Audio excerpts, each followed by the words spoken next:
요한복음 오늘 주실 하나님의 말씀은 계속해서 요한복음 강의합니다. 요한복음 20장 24절에서 29절까지 말씀입니다. 오늘 이제 본문에 들어가기 전에 오늘 본문과 연관성이 있기 때문에 지난주 한 거를 조금 이제 정리해 보기로 합니다. 왜냐하면 지난주에 제가 시간 관계상 좀 이렇게 다 마무리 못한 것들이 있고 해가지고 겸사겸사로 지난주 한 걸 좀 정리 잠깐 되짚고 넘어가도록 하겠습니다. 지난주에 뭘 했습니까? 예수님께서 부활하신 후에 겁에 질려있던 제자들이 갑자기 딱 나타나서 세 가지 선물을 주셨습니다. 그 세 가지 선물이 뭐였죠? 제가 할 때 그렇죠. 평강, 성령, 또 하나 전도의 사명. 제가 설교할 때 첫째, 둘째, 셋째 저 이렇게 안 하잖아요. 이게 안 하니까 사람들이 그걸 자꾸 놓치는 것 같아요. 장르 딱 안 해도. 대시 설교할 때 첫째, 둘째 이러는데 저는 설교할 때 이게 흐름대로 쓱 해가지고 첫째, 둘째, 셋째 얘기를 안 해요. 근데 사실은 세 가지였어요. 세 가지. 예수님께서 제자들에게 주신 선물. 첫 번째가 평강이 있을지어다. 평강을 선물 주셨어요. 두 번째 사실 그 평강을 주시고 나서 전도의 사명, 내가 너희를 보내겠다. 세 번째 또 뭐죠? 성령, 그걸 성령 주셨어요. 그런데 이 세 가지 선물들의 가장 핵심이 뭐냐? 첫 번째 평강이에요. 그 평강이 나머지 보냄을 받는 것과 성령과 다 관계가 돼 있어요. 그래서 이제 평강에 대해서 잠깐 더 얘기를 하고 넘어가려고 하는데, 이제 우리는 그전에도 제가 말씀드렸듯이 평강이라는 게 단순하게 우리가 마음이 편한 상태, 그것만을 말하는 것이 아니라 성경이 말하는 평강은 근본적으로 뭐냐면은 화목된 상태를 말해요.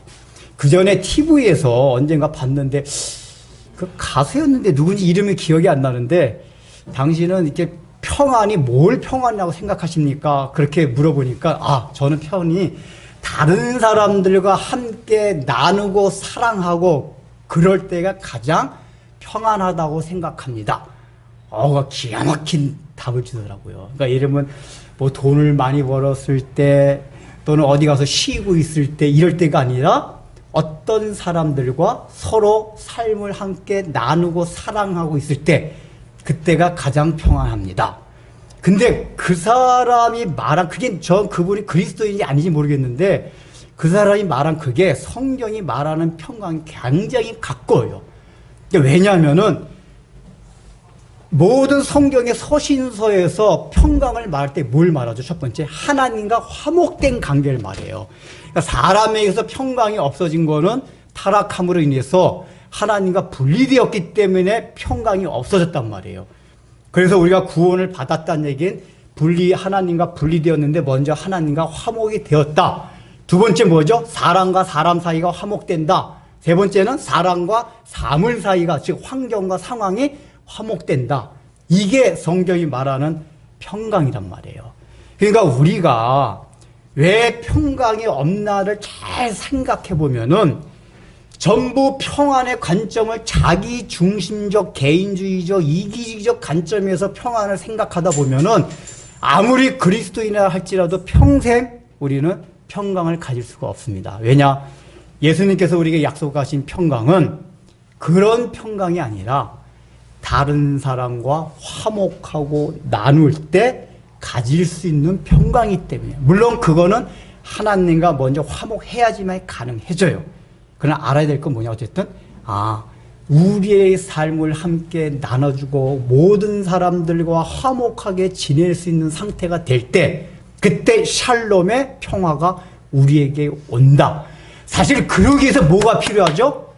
자기 자신을 죽이고 십자가 지고 희생하는 정신이 필요해요. 그게 사실은. 그래야지만 평강이 와요.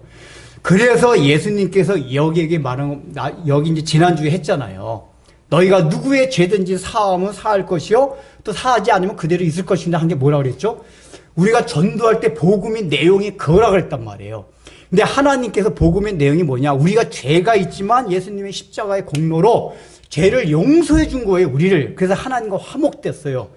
그거와 마찬가지로 우리들도 세상을 살아가면서 예수를 믿게 되면은 서로 원수를 진 자들, 나에게 못한 자들, 그런 사람들에서 용서해 주는 게 복음의 내용이란 말이에요. 우리가 예수를 믿게 되면 그런 증상들이 우리 삶 가운데 일어나야 돼요. 그리고 그걸 전하는 거예요. 더 나가서는 뭐죠? 사람과 사람 사이뿐만 아니라 여러분 사람과 사물 사이의 원수를 사랑하는 게 더 힘들겠어요? 아니면 사람과 사람 사이의 원수를 사랑하는 게 더 힘들겠어요? 말이 힘든가? 잠깐만. 뭐냐면은 우리가 누가 원수를 사랑하는 것도 우리 복음의 내용이잖아요. 근데 봐봐요. 원수 사랑은 힘들죠. 그 사람과 사람 사이에 화목이 단절된 걸 말하는 거예요. 그게 화합하는 게 용서하는 거란 말이에요. 그런데 사람과 환경 사이가 원수된 게 있어요. 그걸 뭐라 그러죠? 와, 너무 힘든, 우리가 살다 보면 우리의 환경과 상황, 그건 대상이 사람이 아니에요. 근데 그 상황이 너무 힘들 때가 있어요. 이럴 때 그 상황을 우리는, 아휴, 이 원수 같은 시간들, 지옥 같은 시간들, 지옥 같은 상황들, 그러잖아요. 그때는 사람이 원수가 아니라 상황과 환경이 우리의 원수가 된단 말이에요. 근데 잘 봐요. 사람이 원수일 때 용서하는 게 더 쉬워요? 환경이 원수일 때 용서하는 게 더 쉽겠어요? 사람을 용서하는 게 더 힘들어요. 그러니까 환경은 너무 힘들다, 너무 사람들이 너무 지옥 같다 할 때는 그리고 고통을 다 들어보면은 예를 들면 돈이 너무 없어지고 건강을 잃고 이런 것도 너무 우리에게 힘들어요, 인간이. 근데 그거보다 우리를 더 지옥 고통스러워 몰아넣는 게 뭔지 아세요? 나를 너무너무 미워하는 사람과 계속 같이 살 때 이거보다 더 지옥의 고통은 없습니다. 그래서 차라리 하나님 저 원수, 인간 원수 좀 차라리 환경이 어려운 건 내가 참겠는데 저 인간은 없어졌으면 좋겠습니다 라고 우리가 얘기를 해요. 그러니까 우리가 환경적인 그게 뭐냐, 그 환경을 그래서 받아들인다는 게 환경을 용서하는, 우리가 사람을 용서한다는 얘기도 그 사람을 받아들이는 걸 말하잖아요. 그러면 그 환경을 용서한다는 얘기 뭐냐? 환경을 받아들인다는 얘기예요. 그게 환경, 나에게 주어지는 환경이나 상황과 화목하는 거예요. 그러니까 평강이라는 건 뭐냐?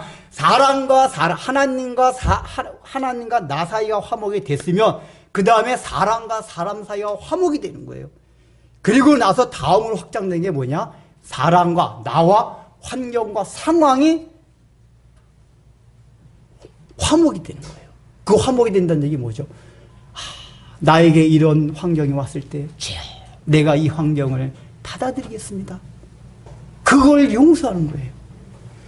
그러니까 이게 가능해져야지 우리 그리스도인들의 삶 가운데 변함없는 궁궐이나 초막이나 산이나 들이나 어디에 있든지 우리 마음 가운데 평강이 온다, 그 얘기예요.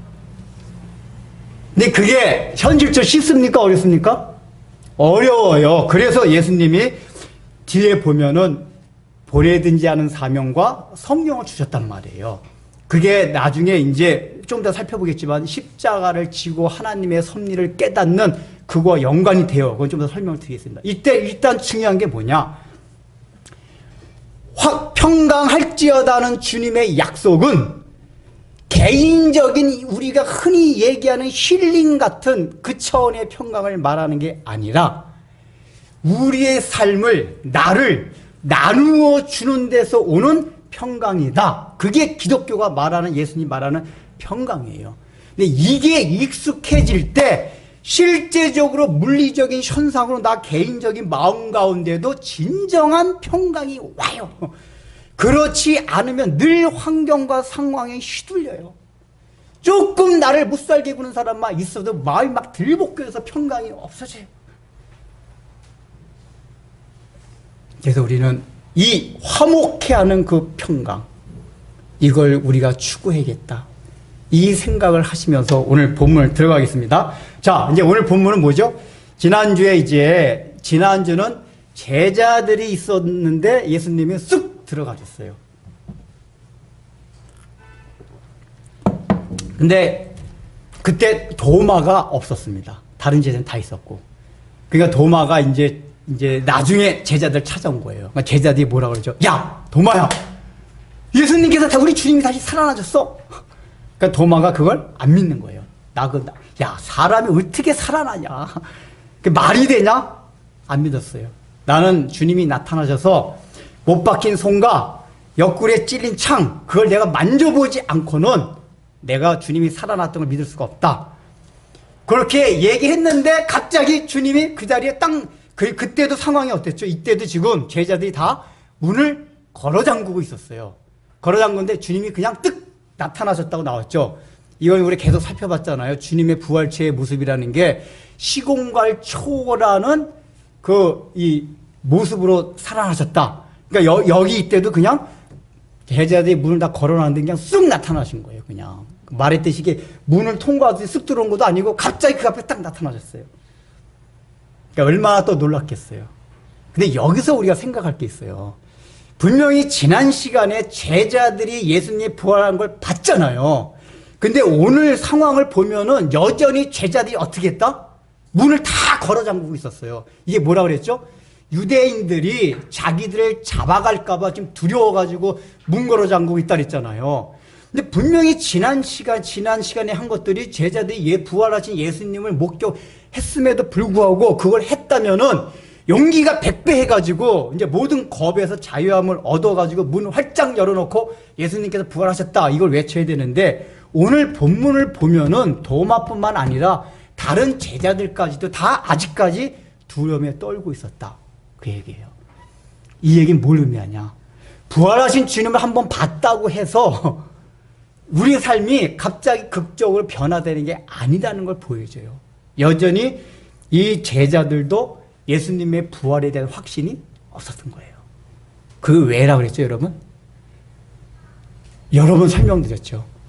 예수님이 부활하신 모습이 다른 모습으로 나타나니까 이게 부활체의 모습은 시공간을 초월한 거기 때문에 우리는 지금 물리학적 개념은 그걸 약간 이해하지만은 이 당시에 제자들이 그걸 이해할 리가 없어요. 분명히 다른 모습이었기 때문에 예수님이 아닌 줄 알았는데 딱 어떤 경로를 통해서 그분이 예수님을 알았죠? 마리아 같은 경우는 전에 듣던 인격적인 관계를 통해서 누렸던 그 마리아라는 음성을 통해서 주님이시다. 엠마오로 가던 두 제자는 처음에 몰라봤는데 모습이 달라서 말씀을 풀어서 계속 말씀을 얘기해주는 가운데 마음이 뜨거워져서 딱 주님이시다 알게 됐단 말이에요. 그러니까 이 얘기는 뭐냐면은 부활체의 모습을 통해서 제자들이 예수님을 금방금방 몰라봤다는 게 부활체의 모습 자체가 하늘나라에서 우리가 살아갈 모습을 말한단 말이에요. 그러니까 하늘나라의 모습 자체가 우리가 지금 살아가고 있는 3차원 공간 내의 논리가 지금 굉장히 이해하기가 힘든 거라 그 얘기예요. 그러니까 이성으로 이해하기가 힘든 게 아니라 이성과 논리는 하나님이 가지신 속성이에요. 그런데 그 이성과 논리는 지금 3차원 공간 안에만 갇혀 있어서 거기에만 적용되고 있어요. 근데 예수님의 부활체 모습은 시공간을 초월하는 3차원 공간을 넘어서는 세계에 있기 때문에 그 당시에 제자들이 막 헷갈리는 거예요. 이분이 분명히 딱 대해보서 막 말씀을 나누다 보면 주님이신데 모습이 다르단 말이에요. 여러분, 우리 같으면 안 그랬겠어요? 분명히 우리도 그랬을 거예요. 이거 잘 생각하셔야 돼요. 그래서 제가 로마 제국 내 예수님의 부활 사건이 뉴스화되지 않았다고 말씀을 드렸잖아요. 그래서 이 제자들도 분명히 지난 시간에 주님을 딱 보고 나서 또 헷갈리는 거예요. 주님이 좀 부활한 거 맞나? 이건 뭘 의미하냐? 오늘날 우리도 마찬가지예요. 그리스도인들도 우리가 다 예수를 믿잖아요. 믿는데 그 하나님의 나라의 세계라는 게 우리가 생각하듯이 녹록지가 않아요. 녹록지 않다는 게 뭐냐면 우리가 살아가고 있는 3차원 공간 내의 사고방식이나 논리 가지고 참 이해하기 힘든 게 많아요. 그러다 보니까 주님이 없어지기만 하면 보이지 않기만 하면 오늘 우리식으로 표현한다면 상황과 환경이 좀 바뀌기만 하면 어려워지기만 하면은 이거 정말 하나님이 살아있는 거 맞아? 내가 믿긴 믿는데 천국 지옥에 있는 거 맞아? 이런 생각이 우리도 시시때때로 들어간다 그 얘기예요. 여러분 안 그렇습니까? 안 그런 척하고 앉아있지만은 다 우리가 대부분 그래요. 이 제자들의 모습을 보면서 우리가 목사, 장로, 집사라 할지라도 우리의 신앙이 이렇게 의심과 회의가 내 있을 때가 많아요. 왜요? 하나님의 나라가 그런 거기 때문에. 부활체 모습과 비슷해요. 우리가 그거를 전제로 해야 돼요. 그래서 우리들 가운데도 아직까지 회의와 의심이 있다면 너무 걱정하지 마십시오. 여기 보면 이제 오늘도 나오지만은 예수님이 도마를 책망하지 않았어요. 제자들도 책망하지 않으셨어요.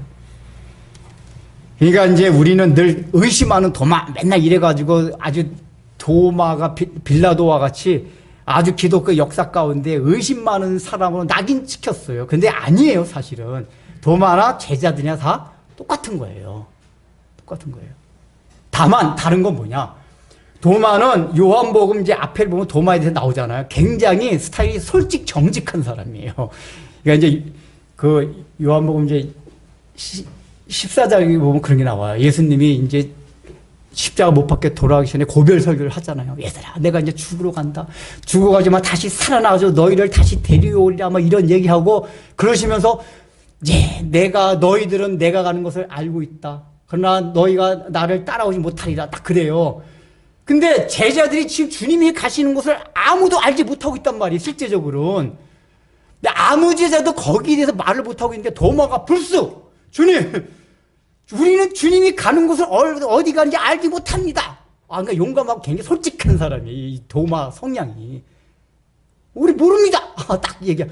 베드로가 그렇게 답할 것 같은데 베드로가 다혈질이라는데 오히려 그런 면에서 덜 솔직하고, 도마가 오히려 자기의 이 정서나 마음에서 굉장히 솔직한 사람이에요. 주님 모르겠습니다. 주님 어디 가시는데 우리가 안다고 해요?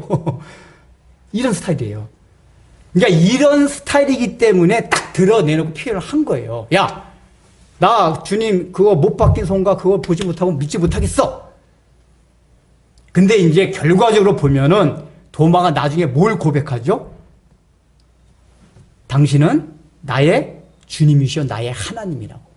이게 제자들이 고백했던 어떤 고백보다도 예수님에 대해서 더 정확한, 하나님이라고 고백한 사람이 없었어요. 베드로조차 하나님의 아들이라고 했는데 도마는 하나님이시라고 고백해요. 이게 뭘 증명하냐? 그러니까 오늘날 우리 이제 기독교가 잘못 가르치는 게 무조건 믿어라 막 그래요. 근데 이건 성경적인 게 아니에요. 왜냐하면은 이성이나 생각, 사고 자체는 하나님이 주신 선물 중에 하나예요, 우리 인류에게. 근데 무조건 믿으라는 건 맹신, 그건 미신이에요, 미신. 무조건 믿는 거는. 근데 우리 복음은 무조건 믿는 게 아니에요. 생각을 하는 거예요. 그래서 생각을 하다 보면은 우리가 교회를 다닌다 할지라도, 목사를 할지라도 때때로 회의가 될 때가 있어요. 아까 말했잖아요. 예수님이 항상 나타나는 게 아니기 때문에, 정말 하나님. 여러분 그렇지 않나요? 조금만 상황이 어려워지면 정말 하나님 살아계신 거 맞아? 천국 있다고 하니까 있는 거 정말 있는 거 맞아? 그런 생각들 안 드세요? 얼굴 표정 딱 관리하지 마시고 딱 그래요. 우리가 사실은 목사들조차도 그래요. 근데 뭐냐, 그럼에도 불구하고 회의가 진실된 회의의 결말은 굉장히 좋은 결과로 기결이 된다, 그 얘기예요. 이게 진실된 이 회의라는 건 뭐냐, 도마가 회의와 의심은 하되 마음문을 닫아놓고 의심한 게 아니라 마음문을 열고 의심을 한 거예요. 그러니까 이 사람은 예수님을 사랑하고 예수님을 믿어보려고 했어요. 믿어보려고 했는데 안 믿어지는 거예요. 자기가 믿으려고 하는데 안 믿어지는 것과 난 안 믿겠어, 이거와는 다른 문제예요. 마음을 열고 믿으려고 하는 상태에서 오는 회의, 이거는 얼마든지 있을 수가 있어요. 그래서 교회 안에서 여러분들이 늘 우리가 교제를 나눌 때 난 솔직해서 그게 잘 이해가 안 되고 안 믿어진다, 이거 당당하게 도마와 같이 얘기하세요. 좋은 거예요. 여러분 저 경험에 제가 그거 얘기한다고 너 신앙이 아직 그것뿐 안 되냐 이런 적 있어요? 저도 예수님을 닮느라고 전혀 안 그래요. 왜냐, 저도 마찬가지예요. 다 우리가 다 그래요. 여러분들이 볼 땐 제가 늘 확신 가운데 넘쳐서 살아가는 사람 같이 보이지만은 저도 때때로는 그런 회의가 될 때도 있어요. 그러나 금방 또 바뀌어요. 그러나 그런 회의가 누적되고 그 회의를 극복하고 나갈 때 도마와 같이 온전한 신앙에 이른다, 그 얘기예요. 중요한 건 뭐죠? 믿으려고 하는 열려진 마음의 태도. 이제 우리가 그건 조금 이따 얘기해. 근데 도마가 보세요. 여기 믿은 게 원래는 내가 손가락을 못 박힌 손을 만져보고 찔린 이 창에 찔린 옆구리를 만져보고야 믿겠다고 원래 얘기했거든요. 근데 오늘 본문을 보세요. 지금 27절 보세요. 26절의 마지막 이르시되 너희에게 평강이 있을지어다 하시고 27절 같이 읽어보겠습니다. 시작.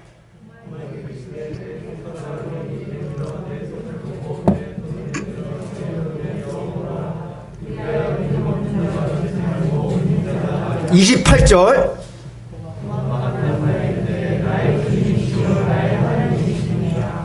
자, 보세요. 원래 도마는 어떻게 하려고 그랬죠? 만져보고 믿는다 그랬어요.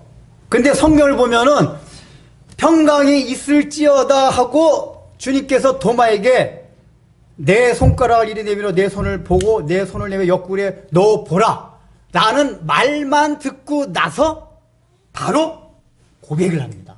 원래 도마 생각은 만져본다고, 만져봐야만 난 믿겠다 그랬는데 실제적으로 만져보지 않고 예수님이 내 옆구리 만져보고 딱 하라 그랬어요. 이게 왜 그랬을 것 같아요? 지금 이전에 제자들한테 도마가 그랬잖아요. 야, 난 주님 못 박힌 손, 실제 죽었던 분인지 확인하기 위해서 그런 거예요. 못 박힌 손, 옆구리 찔린 허리 만져봐야지만 믿겠다. 근데 예수님이 나타나서 도마한테 내 옆구리를 만져봐라. 못 박힌 손을 만져봐라. 이게 무슨 얘기죠? 자기가 지금 예수님이 안 계실 때 제자들한테 한 말을 알고 계신다는 얘기 아니에요. 그러니까 도마가 여기에서, 이게 성경에 표현되지 않았지만 여기에서 야, 내가 이 동료들하고 얘기했던 걸 다 알고 계시군요. 이 얘기는 뭐냐? 도마도 말씀을 통해서, 예수님이 하신 그 말씀을 통해 가지고 이분이 주님이시다 알게 된 거예요. 그 지난 시간에 말씀드렸듯이 왜 예수님께서는 특별히 찔린 손, 찔린 허리 이거를 살아난 증거를 자꾸만 하냐? 이게 부활의 증거로 가장 중요한 이유가 뭐라 그랬죠? 우리가 예수님의 부활체의 모습을 알기 위해서, 믿기 위해서 가장 필요한 과정이 뭐냐? 주님의 십자가의 고난에 대한 의미를 깨닫고 받아들여야만 부활체의 모습을 볼 수 있다 그 얘기예요. 이건 아까 설명드린 그거예요. 십자가의 고난이 뭐죠? 하나님이신 그분께서 이 땅에 성육신 인간의 몸을, 그러니까 완전히 낮아지신 거란 말이에요. 자기를 완전히 희생하신 거예요. 십자가의 고난의 의미는 하나님의 희생이 있어요. 희생. 그러니까 우리가 이 의미를 깨닫는다는 얘기 뭐냐? 우리들도 복음을 받아들이고 예수님을 받아들인 사람들은 자기를 희생하는, 자기를 버리는 이런 과정이 있을 때 온전한 부활체의 모습을 볼 수 있다 그 얘기예요. 근데 우리가 이런 태도가 없으면 부활체의 모습을 볼 수가 없어요. 도마같이 자꾸만 회의를 해요.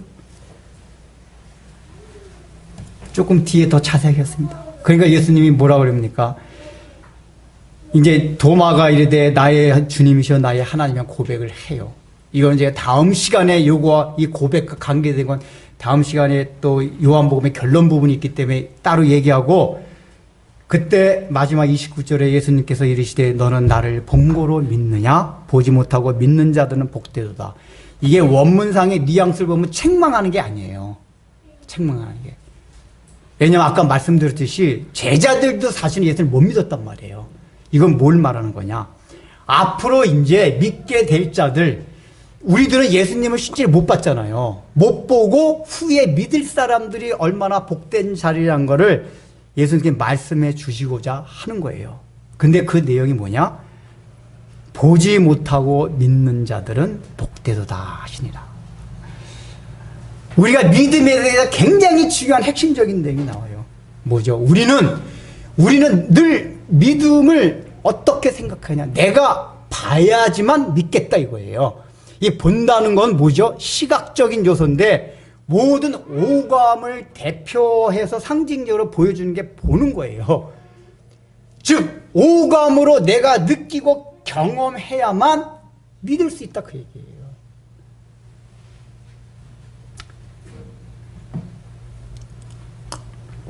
그 오감이 느껴지만 그게 증거가 된다고 생각해요. 여러분들 혹시 저를 닮은 미국의 천체 물리학자 아시나요? 제가 한 게 아니라 여러 사람으로부터 그 얘기를 들었어요. 저를 닮은 천체 물리학자가 있대요. 웃는 모습이 똑같대요. 칼 세이건, 코스모스의 저자 칼 세이건. 제가 우리 그 청년들로부터 얘기 듣고 우리 가족들 또 다른 몇 사람들로부터 야, 유 목사님 너무 비슷한 사람 있다고. 칼 세이건. 그 전에 우리가 승일이 청년들 면회 갔는데 승일이가 그러더라고요. 목사님, 목사님 투잡끼는 줄 알았어요. 그러면서 처음으로, 저는 칼세이가 코스모스는 알았지만은 모습은 한 번도 못 봤거든요. 근데 그 승일이가 그걸 이제 캡처해가지고 보여주면서, 이거 봐요, 유 목사님. 그러고 보니까, 비슷하네. 비슷한 것 같기도 하네. 그래서 이제 제 조카 중에 곰돌이라는 조카가 한번 군대 가기 얼마 전에 그러더라고요. 큰아빠, 칼세이건이 큰아빠 닮아가지고 제가 칼세이건에 관심이 없었는데 칼세이건이 자세히 자료를 한번 조사해봤대요. 너무 실망을 했대요. 그러니까 모습은 큰아빠 비슷한데 내면색이 너무 다르더래요. 그러면서 칼세이건이는 큰아빠 무신론자인 줄 알았어요. 무신론자라기보다는 정확히 말하면 불가지론자야. 불가지론자. 이런 이제 혹시 코스모스란 책 읽어보셨어요? 하여간 이제 아주 유명한 우리 어려운 천체학을 대중들한테 아주 잘 설득력 있게 이게 전해준 사람이 그 과학자인데, 이 사람이, 유대계 어머니와 러시아계 아버지로부터 이렇게 태어나가지고 유대계 어머니는 유신론자잖아요. 어릴 때부터 유대인 회당 다녀가지고 하나님 계시다는 걸 들었는데 그 확신을 가질 수가 없대요. 그 사람은 늘 뭐냐면 과학적으로 내가 증명이 안 되면 난 안 믿겠다. 이게 굉장히 강했대요. 근데 이제 이 사람이 늘 지적 호기심 많아가지고 이 성경 자체에 대한 관심이 있었대요. 근데 그래서 이제 목사님들한테 찾아가가지고 막 질문도 많이 하고 대화를 많이 나눴대요. 근데 이제 어느 날은 미국의 이제 캠벨 목사님이랑 뭐라고 이 사람이 골수암을 알아가지고 63세에 사망을 했는데 병을 앓고 있을 때 이제 캠벨 목사님하고 이제 대화를 나누게 됐대요. 그래서 이제 대화를 쭉 나누다가 이 칼세이건이 캠벨 목사님한테 그랬대요. 당신같이 똑똑한 분이 어떻게 보이지 않는 하나님을 믿느냐고. 그러니까 이 캠벨 목사님이 그랬대요. 당신같이 똑똑한 분이 어떻게 하나님을 안 믿을 수가 있냐고. 그러니까 이 칼세이건이 그랬대요. 나는 증거가 없으면 못 믿겠다. 증거가 있죠. 그러니까 이 캠벨 목사님이 당신이 코스모스 같은 데서 늘 주장하는 블랙홀, 그 사람이 블랙홀 얘기 많이 하거든요. 블랙홀 증명할 수 있느냐. 여러분, 하여간 이제 블랙홀이라는 건 증명할 수는 없어요. 그러니까 이론이에요, 이론. 학설. 그거 증거가 됩니까? 입증할 수가 있습니까? 완전히 입증할 수는 없습니다. 근데 그거 어떻게 믿으시나요? 그러면서 이 캠벨 목사님이 또 질문했대요. 당신은 사랑의 존재를 믿습니까? 이 칼세이, 믿습니다. 어떻게, 그거 입증할 수가 있습니까? 입증이 된대요. 보이진 않지만. 어떻게 입증이 되냐? 내가 아내를 너무 사랑합니다. 내가 아내 사랑하는 거 보니까 사랑이 눈에 보이진 않지만 사랑이 있다는 걸 믿습니다. 그러니까 캠벨 목사님, 우리도 마찬가지입니다. 하나님 눈에 안 보이지만, 당신은 모르지만은 나 같은 사람들은 보이지 않는 그분과 인격적인 관계가 형성이 되어 그분을 사랑합니다. 그래서 그분이 존재하는 걸 압니다. 이렇게 얘기했다는 거예요. 증거가 없어서 못 믿는다. 근데 이제 칼세이건이 사망한 후에 아내는 믿었나 봐요. 사람들한테 그랬대요. 우리 남편이 기독교 복음에 대해서 알고자만 했지 믿고자 하는 마음이 전혀 없었다. 알고자만 했지 믿고자 하는 마음이 없었다. 그러니까 지적 호기심으로만 이렇게 다가선 거지. 믿으려는 태도, 하나님이 계신다면 나 한번 믿어보고 싶습니다. 이런 거 있잖아요. 하나님 당신이 살아계신다면 한번 좀 나타내 보여주십시오. 제가 좀 믿고 싶습니다. 다른 사람 다 하나님 있다고 하는 사람이 있는데 도대체 이런 마음들. 그러니까 칼색이 그런 게 없었다 그 얘기예요. 그래서 나는 보이지 않는 것. 그 사람이 말하는 건 뭐냐. 증명되지 않는다는 건 여기 성경의 표현대로 한다면 보이지 않는 건 믿지 않겠다 그 얘기예요. 근데 여러분 생각해 봐요. 우리가 눈에 보인다는 거, 뭐 확장하면 이제 오감으로 느끼고 경험하는 것들이 다 진실됩니까? 아니에요. 당장 우리가 시각적으로 보는 것도 착시현상이 얼마나 많아요. 도깨비도로. 시각적인 것조차도 그래요. 그전에 뭐 아르헨티나의 어떤 이 작가가 연 바티망이라는 이 전시회가 열렸었다는데 이게 이 건물 이 바닥에다 건물 그림들 딱 그려놓는데요. 그려놓고 그 옆에다가 45도로 큰 거울을 이렇게 설치해 놓은대요. 근데 사람들이 거기 딱 가면은 그 거울에 비친 모습이 완전히 건물 벽을 타고 있거나 뭐 위에 날아다니거나 막 희한하게 보인대요. 그러니까 사람들이 그걸 알고 있으면서도 그 전시회장 들어가면은 그 눈에 보이는 착각 때문에 너무 신기한데요. 그걸 알면서. 막 사진 찍고. 이제 그 사진 찍어들 봤는데 그러면서 이제 그 작가가 거기에 그 의도를 써놨대요.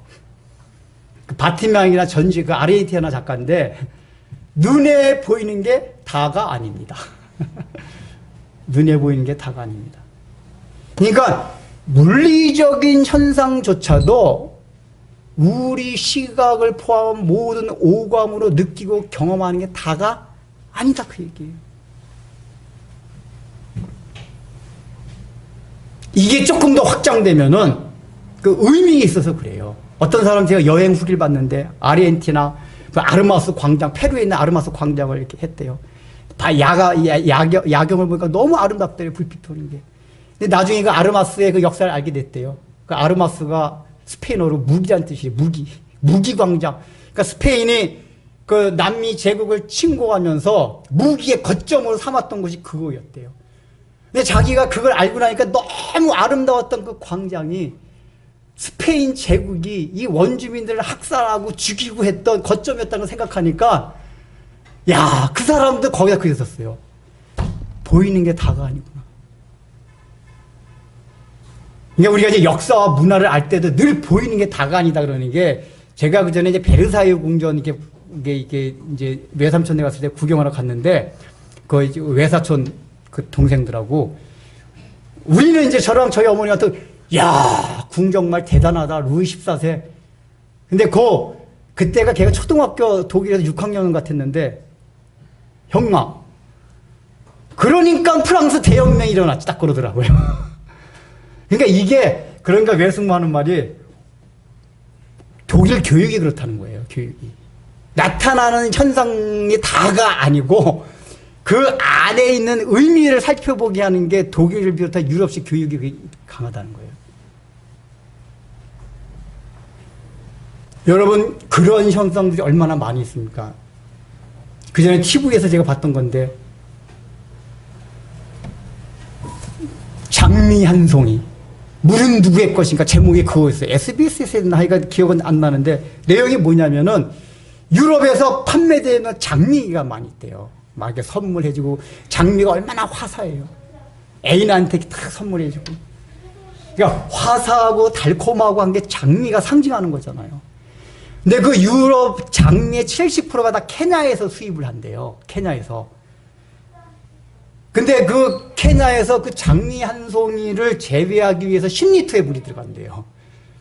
그래서 그 나이로비 근처에 있는 호수가 있는데 그 호수에서 물을 끌어들이는데 이 장미 농장을 계속 끌어들이다 보니까 호수 주변에 살고 있던 원주민의 삶이 굉장히 피폐해졌대요. 그러니까 유럽에서 판매되고 있는 그 장미 한 송이 때문에 케냐에서 원주민들이 피폐해진 삶을 살고 있는 거. 우리들은 장미라는 화려함, 달콤함에 가려져서 그런 걸 못 봐요. 거기서도 그때 그 TV에서도 그랬어요. 보이는 현상이 다가 아니다. 그 속에 들어있는 걸 들여다봐라. 제가 이게 물리적인 이게 착시 현상에서부터 이게 의미까지 확장하는 이유가 있어요. 조금 설명해 드릴게요. 그런 것도 쉽게 보라면 눈에 보이는 게 다가 아니라는 거예요. 우리가 살아가는 이 세계 현상 가운데서. 어떤 사람이 잘 살고 잘 먹고 있는 데는 어떤 사람의 피눈물이 거기 있을 수가 있어요. 우리는 그런 걸 다 몰라요. 그냥 딱 눈에 보이는 현상 하나만 보고 기뻐하고 즐거워하고, 그게 정글의 법칙이라고 있잖아요. 여러분, 정글을, 숲을 비행기 위에서 보면 얼마나 아름다운지 몰라요. 숲에 들어가 봐요. 그 안에는 약육강식이 성행하는 곳이 정글이에요. 멀리서 보면 멋있어요. 보이는 게 다가 아니에요.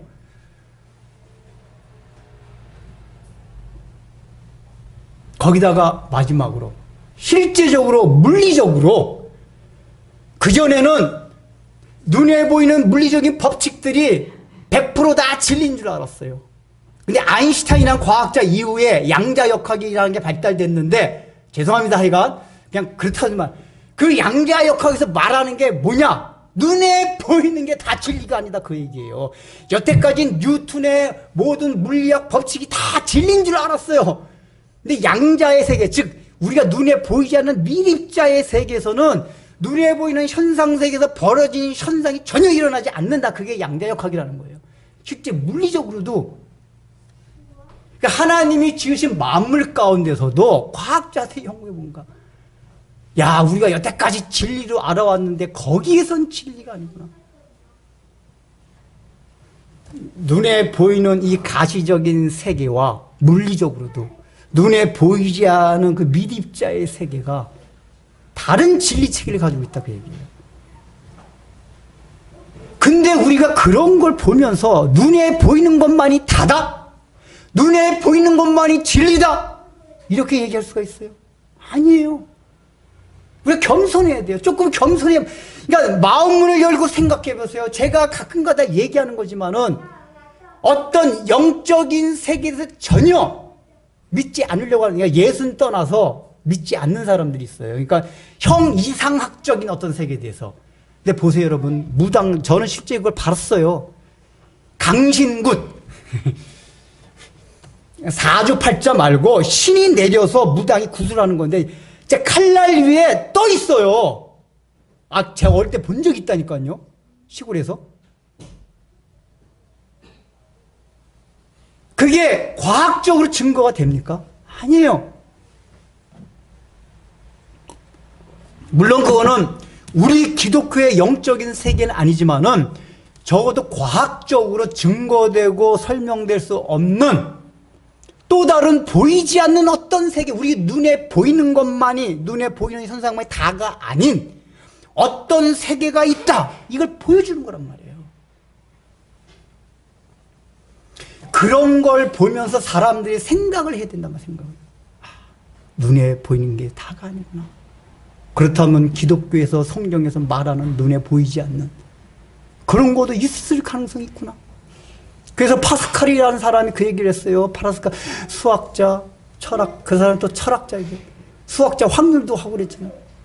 야, 자기 동료한테 그랬대요. 이 사람아, 확률적으로 생각해봐라. 너 사후의 세계가 있는지, 있다 없다, 확률적으로 몇 프로다? 50%다. 있는 쪽에 걸 없는 쪽에. 야, 있는 쪽을 보면 그냥 일요일날 한번 교회 나가는 거 그 정도. 확률적으로 봐도 너 뭘 선택할래? 잘 돼요. 눈에 보이는 것만이 다가 아니다는 걸 파스칼이 어느 정도 또 설명해 준 다음에, 그럼 확률적으로도 봐라. 조금이라도 이쪽 확률이 더 큰 거, 커 보이지 않냐? 55%라도 이쪽 확률에 걸어. 아, 파스칼이 그랬대요. 파스칼도 원래 무신론자였는데, 아, 이거 생략을, 어제 나중에 예수 믿게 된 사람인데,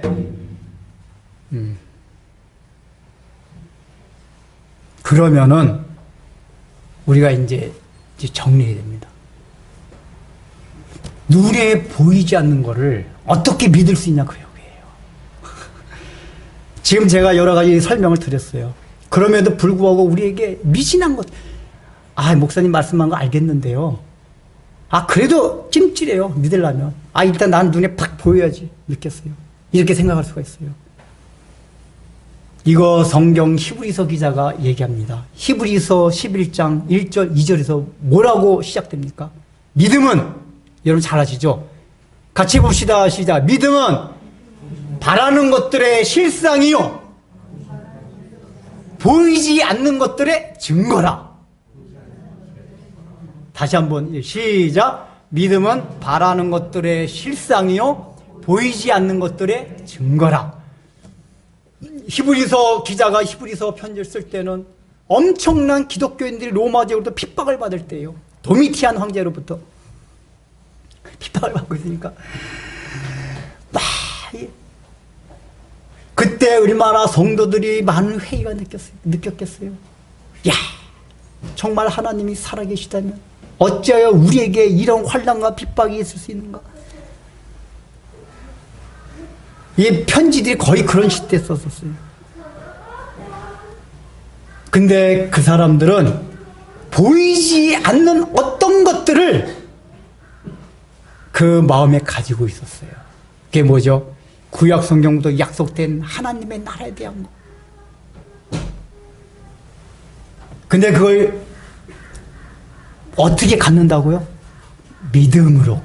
믿음은 보이지 않는 것들의 증거라. 증거가 눈에 딱 보여주고, 야, 봐라, 여기 증거 있지? 이런 거 다 한계가 있어요. 왜냐하면은 우리가 눈에 보여주는 증거는 늘 변해요. 아까 말했지, 과학 세계에서조차도 뉴턴 때랑 아인슈타인 때도 달라요. 또 제가 볼 때 100년 지나면 또 다른 진리가 나타날 수 있어요. 그러니까 이 땅, 이게 왜냐, 3차원 공간 자체가 제한적이기 때문에, 한계가 있기 때문에 그래요. 그래서 여기서 말하는 진리라는 걸 늘 변해요. 그걸 보여주면은 50년 지나가면 그 보여줬던 증거가 거짓으로 판명될 수도 있어요. 그런데 오직 그러니까 변하지 않는 증거는 무엇이냐? 믿음이다 그 얘기예요. 믿음으로 받아들일 때 약속된 하나님의 나라, 우리에게 주신 평강, 이게 나의 것이 된다 그 얘기예요. 그러니까 결론적으로 나에게 평강이 없다, 이 얘기 뭐죠? 믿지 않는다 그 얘기예요. 이게 아까 제가 평강에 대해서 설명을 드리면서 얘기했죠. 평강이라는 게 이게 나누고 화목한다 그랬잖아요. 이러기 위해서는 우리가 희생을 해야 돼요. 근데 여기서 지금 믿음이 보이지 않는 것들을 받아들이는 증거라고 그랬으면 믿게 되면 무슨 현상이 일어나냐? 하나님의 섭리에 대한 이해도가 높아져요. 왜냐하면 성경에 여기 약속된 게 많이 있단 말이에요. 근데 아직까지 우리에게 성취되진 않았어요. 그게 11장 전체 내용을 이뤄요. 하나님의 나라를 약속은 해주셨는데 아직까지 성취되진 않았어요. 구약 때. 근데 구약의 성도들이 그걸 믿음으로 바라보고 이미 성취된 것 같이 기뻐하였느니라 그랬단 말이에요. 그게 과정상에 뭐가 필요했냐? 믿음이 필요했던 거예요. 아직까지 성취되지는 않았는데 성취된 거와 같이 여겨지는 게 믿음이었다 그 얘기예요. 그러면은 그 약속들을 바라보게 되면은 어떤 현상이 일어나냐? 하나님의 섭리에 대한 깨달음이 생겨요. 하나님의 섭리에 대한 깨달음. 욥기서 같은 걸 읽어보세요. 고통에 대한 깨달음. 그러면 뭐냐? 우리가 하나님의 섭리에 대한 깨달음이 있을 때 처음에 서두에서 했던 평강. 인간과 인간 사이의 원수를 용서해 줄 수가 있어요. 저놈 새끼 날 죽이려고 했지. 너도 죽어봐라. 근데 요셉이 그랬잖아요. 자기를 팔았던 형들을 나중에 국무총리가 된 다음에 만났어요. 원수를 이제 꼼짝없이 형들은 죽을 수밖에 없어요. 요셉이 뭐라 그랬죠? 형들이 이제 우리 죽었구나 이렇게 생각하고 있는데 형님들 날 좀 벗어. 얼마나 반갑습니까? 어휴, 우리가 당신은 그때는 동생이라 한 번 말도 못해요. 총리님을 우리가 팔아넘겨 죽이려고 했는데. 형님들, 그건 저는 아예 형님들이 나를 팔아먹었다는 생각 자체가 없습니다. 그럴 때 미워한 적이 없습니다. 왜냐하면은 하나님께서 형님들 손을 통해서 저를 애굽으로 보낸 거기 때문에 그렇습니다. 그러면서 거기서 요셉이 하나님의 섭리를 얘기해요. 섭리를. 그러니까 인간적으로는 원수를 사랑할 수가 없어요. 근데 하나님의 섭리를 깨닫고 보니까 사랑할 수가 있어요. 이게 사물과 환경도 마찬가지예요. 내가 미워할 수밖에 없는, 고통스러워할 수밖에 없는 상황과 환경이 나한테 왔어요. 왜 하나님 나한테는 이런 병이 들겠습니까? 다른 사람은 건강하게 잘 살아가는데 난 왜 이런 남편, 이런 아내, 이런 부모를 만나겠습니까? 나는 왜 이렇게 머리가 나쁘게 태어나겠습니까? 아마 그럴 수가 있어요. 그래서 그 환경을 미워해요. 근데 그 환경을 용서할 수 있는 마음이 없느냐? 하나님의 섭리를 깨달을 때. 장애자로 태어난 사람한테 제자들이 물어봤어요. 저 사람이 부모의 죄로 장애자로 태어났습니까? 자기의 죄로? 뭐 때문에 장애자로 태어났습니까? 아서라, 저 사람은 하나님의 영광을 위하여 선택된 자다. 예수님이 그렇게 말씀해 주셨어요. 장애자로 태어난 게 하나님의 영광을 위해서 선택된 자다. 이렇게 얘기했단 말이에요. 그러니까 이게 하나님의 섭리에 대한 깨달음. 이게 있으면은 사람이든 환경이든 다 화목을 할 수가 있어요. 나를 나눌 수가, 거기서 뭐죠? 화목한다는 얘기가 나를 나눠준다는 얘기예요. 내가 희생한다는 얘기예요. 그걸 받아들인다는 얘기는 내가 희생하고 내가 그를 받아들인 거예요. 그럴 때 처음에 예수님이 여기 도마경을 나타날 때 그랬잖아요. 너희에게 평강이 있어. 만날 때마다 평강이 있을지어다. 평강이 있을지어다. 이게 바로 보지 않고 믿는 믿음. 보지 않고도 내가 그 약속을 성취할 수 있는 수단, 방법. 뭐라고요? 믿음. 이걸 가질 때 하나님의 섭리를 깨닫고 그럴 때에 나 자신, 인간은 기본적으로 탐욕이 있어서 타고나길 좀 착하게 태어난 사람은 자기를 조금 내어줄 수도 있지만은 근본적으로 인간은 자기 중심적이에요. 결정적인 순간에 자기를 안 내놓게 돼 있어요. 그냥 조금 착하다, 덜 착하다에 따라서 그 정도 차이지 완전히 자기 자신을 나눠줄 수 있는 거는 하나님의 사랑과 섭리를 깨달을 때만이 가능해져요. 근데 이게 믿음으로 그것을 받아들일 수 있다 그 얘기예요.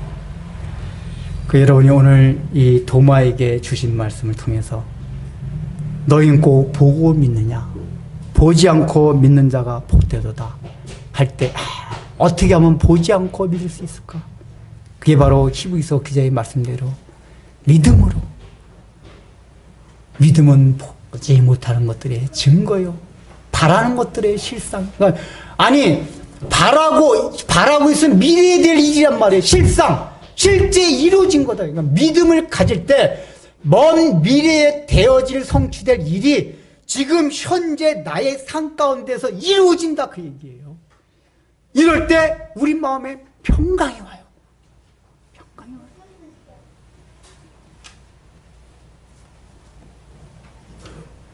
와요. 나 평강할 수 있겠죠? 네. 그러면서 기도를 그렇게 해야 돼요. 하나님, 저에게 믿음을 주십시오. 믿음은 인간의 신념이 된다 이게 아니라고 그랬죠? 나는 할 수 있다, 나는 된다, 이게 신념이 아니에요. 하나님의 약속에 대한 신뢰예요. 믿음의 정의는 하나님의 약속에 대한 신뢰, 100% 신뢰. 믿음이 좋은 만큼 그 신뢰를 할 때 미래에 이루어질 그것이 나에게 땡겨져 현재의 삶에 적응되고 그것 때문에 하나님의 섭리가 깨달아져서 나에게 주어지는 옆에 있는 사람이나 환경, 그 원수 같은 그런 것이 있다 할지라도 와라.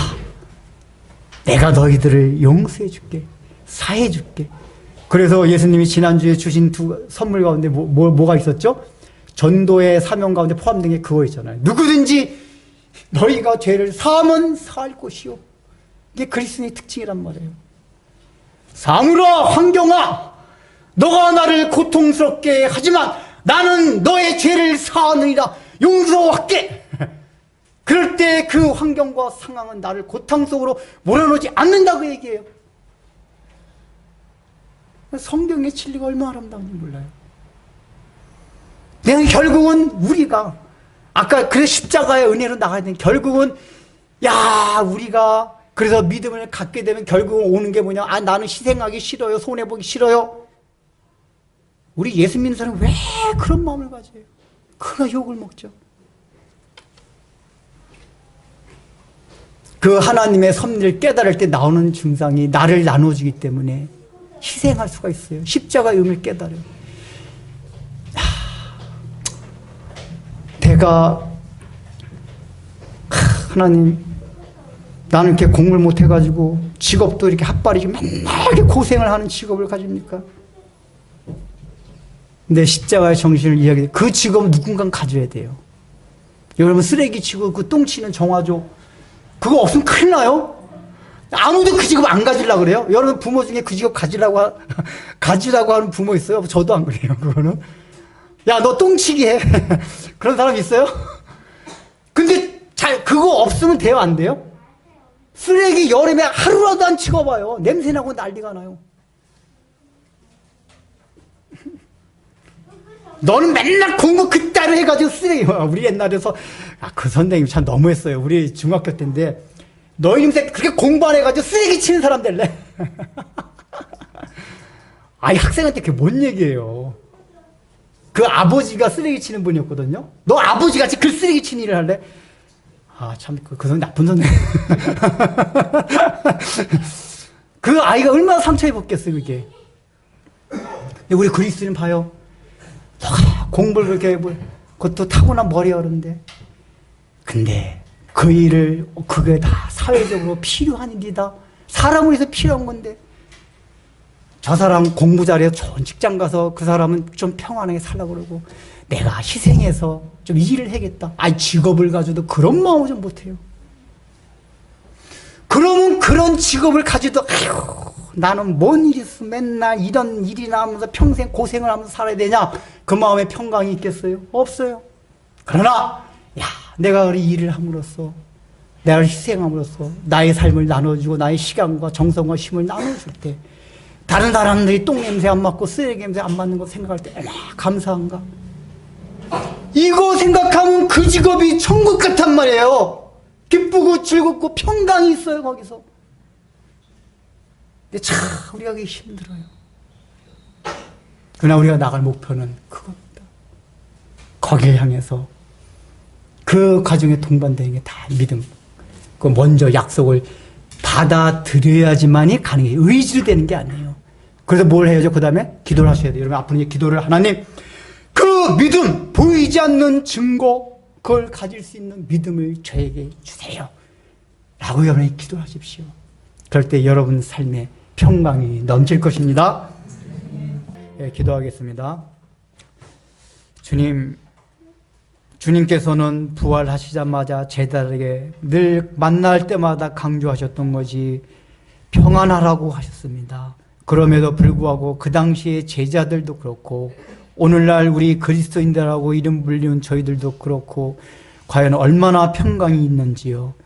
저 제자들이 예수님을 만나고 나서도, 부활의 주님을 보고 나서도 여전히 문을 걸어 잠그고 잡혀갈까 봐 두려워하고 걱정하고 근심하는 그 제자들과 같이 오늘도 오늘날 우리를 올가매는, 우리를 공격하는 환경과 상황과 사람들 때문에 자유함 없이 근심 걱정하고 눌리며 살아가는 때가 얼마나 많이 있었습니까?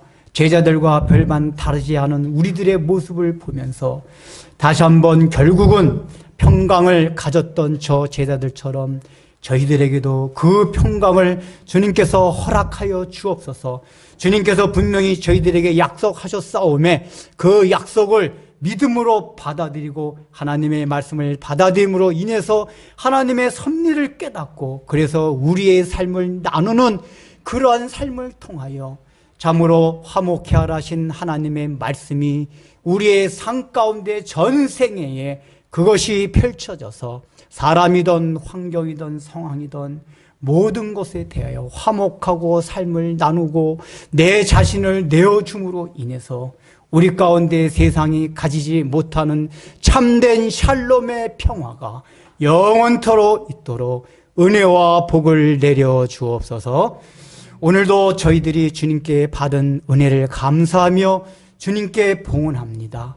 이 물질에 저의 마음을 담아 드리오니 이 물질 때문에 우리의 삶에 고통당하는 일이 없도록 육신에 필요한 것들 그때그때마다 채워주시되 궁극적으로는 이것 때문에 우리가 좌지우지 되는 것이 아니라 물질을 우리가 밟고 일어나서 이 물질을 통해 얻을 수 있는 모든 세상의 것들을 정복하고 그것을 다스림으로써 오히려 자유함과 평강을 누릴 수 있는 은혜들 또한 저희 모두에게 허락하여 주옵소서. 예수님의 이름으로 기도드립니다.